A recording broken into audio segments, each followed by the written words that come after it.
Ndabasuje nitwa Itangishaka Emmanuel nje kukubwira ko Perezida Ndayishimiye ahangayikishijwe n'abagabo ngo batakibasha gutera akabariro. Turajya muri Kenya ngubwire ko abasirikare 35 b'Ubwongereza barakekwaho kwishyura abagore ngo baryamane. Abimukira barenga 20 bapfuriye muri Mediterane nyuma y'uko rero amato abirindutse. Muri Uganda umusore yihaniye mu rusengero ko yishe umukunzi, ubundi bahita bamuhamagarira polisi ngizitware uyu mugabo rwose mutware intambike. Hanyuma rero reka dutangire gutya ngo ikaze, ariko banza ukande subscribe kandi unatere comment kuko kuyandika ntago bituma inkuru itagenda. Ni wamaze kuyikanda reka dukomeze. Perezida Evariste Ndayishimiye w'u Burundi yagaragaje ko ahangayikishijwe no kuba abagabo b'ibujumbura bayishoye mu biyobyabwenge n'inzoga zikaze rero bikabambura ubushobozi bwo gutera akabariro. Ubwo rero yari mu muhango wo gushyiraho guverineri wa Bujumbura General Major Aloys Ndayikengurukiye byabereye muri stade Intwari tariki ya 12 Kanama 2025. Yamenyesheje ko ngo mu bibazo rero byugarije abatuye muri iyi ntara barimo rero no kwiyahuza ibiyobyabwenge. Aravuga ngo none murabizi ko mu Burundi hari abantu birirwa biyahura. Mvuze kwiyahura mwovuga ko ngo ari ukwimanika ku mugozi. Kunywa rero ibiyobyabwenge so kwiyahura.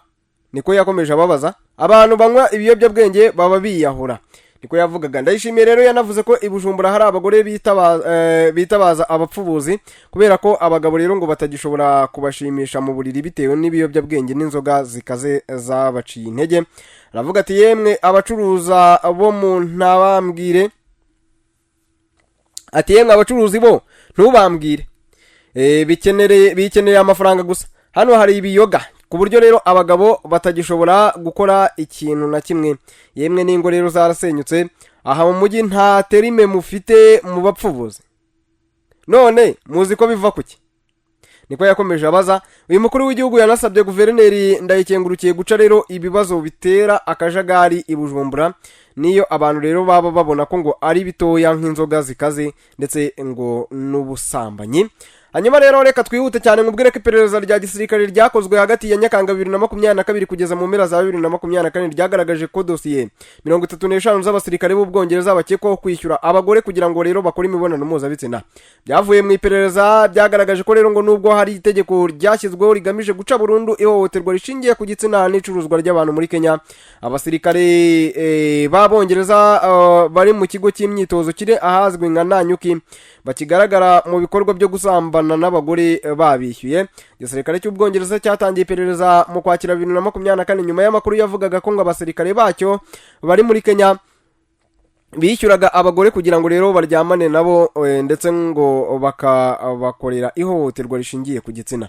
Minisiteri y'Ingabo y'Ubwongereza yashyizeho itegeko ribuza abasirikare kwishyura amafaranga kugira ngo baryamane n'abagore mu mahanga mu mwaka wa 2022, nyuma y'uko rero hakomeje kuvugwa imyitwarire mibi ikorwa n'abasirikare bari mu butumwa hanze y'igihugu.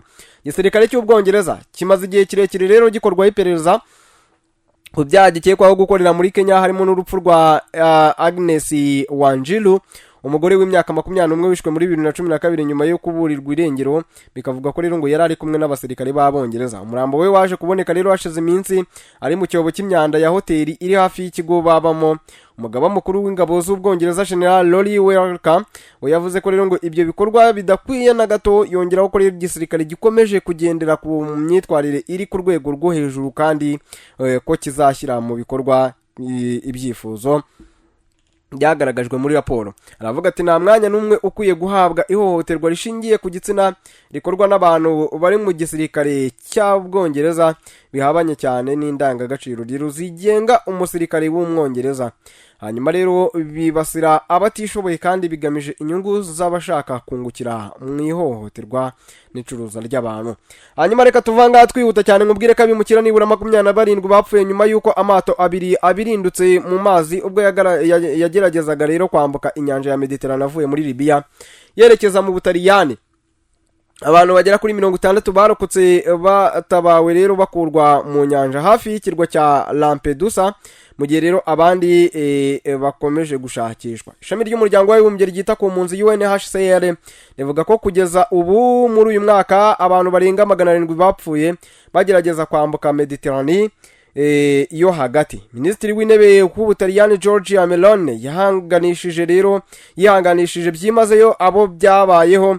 Umuvugizi wa UNHCR yavuze ko rero ngo hari agahinda kenshi kubera ibyabaye. Flavio Di Giacomo umuvugizi w'umuryango mpuzamahanga wa ONU wita kubimukira OIM we yavuze ko rero ngo abantu barenga 90 aribo bari muri ayo mato abiri mbere yuko rero abirinduka. Umugore w'umunyasomaliya rero wari uri muri ubu bwato yavuze ko rero ngo ayo mato ngo yaguye mu nyanja mu buryo butunguranye cyane. Aravuga ati rero nkuko yarari kubibwira ikinyamakuru La Repubblique gisohoka buri munsi Kiroma ngo ibyamubayeho biteye ubwoba by'ukuntu rero yabuze umwana we w'uruhinja w'umukobwa w'umwaka umwe hamwe n'umugabo we.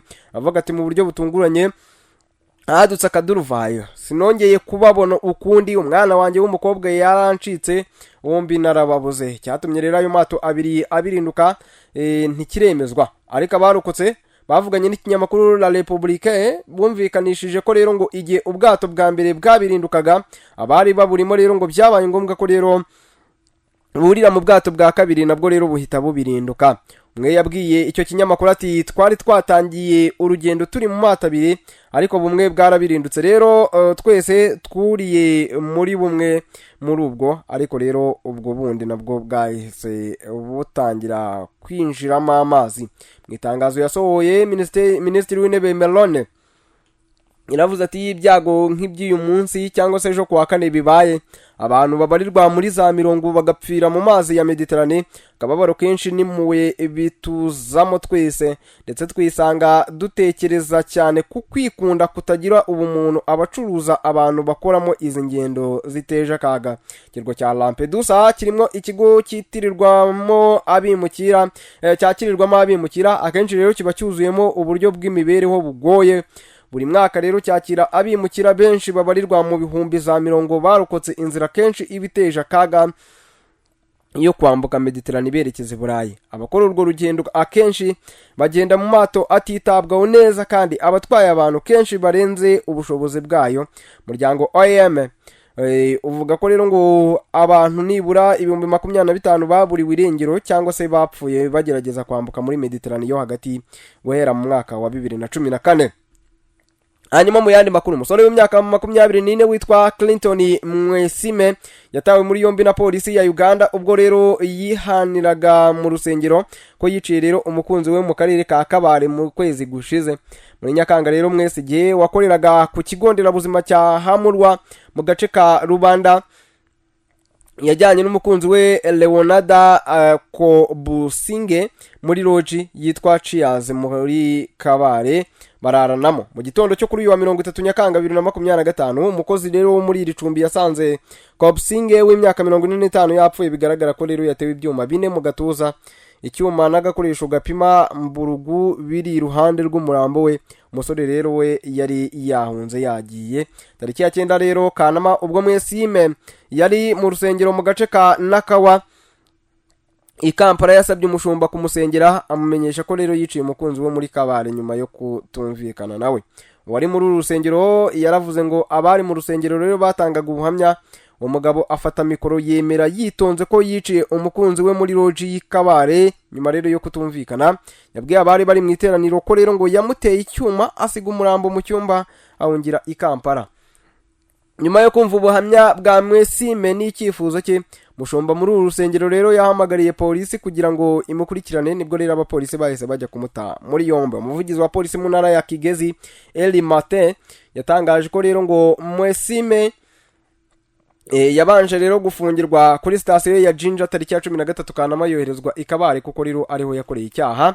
Mwesime rero yemereye abashinjwe iperereza ko yishe Kobusinge nyuma rero yo kumenya ko atwite. Yavuze ko rero yamusabye ko akuramo inda undi arabyanga, amubwira ko rero ngo ahubwo bagomba gushakana.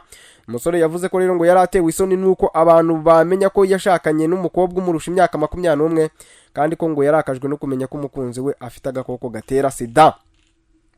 Ngayo nguko rero reka dusoze gutya. Nitwa Itangishaka Emmanuel, icyo mwifurije nibiye byiza, ariko nizere ko wakanze subscribe kugira ngo ni makuru butaha atazagucika, kuko iyo agucitse biba ari ibintu bibabaje cyane, nanjye rwose birambabaza. Ariko niba wahageze jya usiguteye comment kugira ngo tumenye neza ko wahageze, kuko biradushimisha cyane. Biba na byiza iyo tumenye ko uri kumwe natwe. Hanyuma rero tukishima cyane tukagira ibyo tubikoraho niba hari ibintu twavuze bitari byo tukabikosora. Hanyuma rero gira ibihe byiza.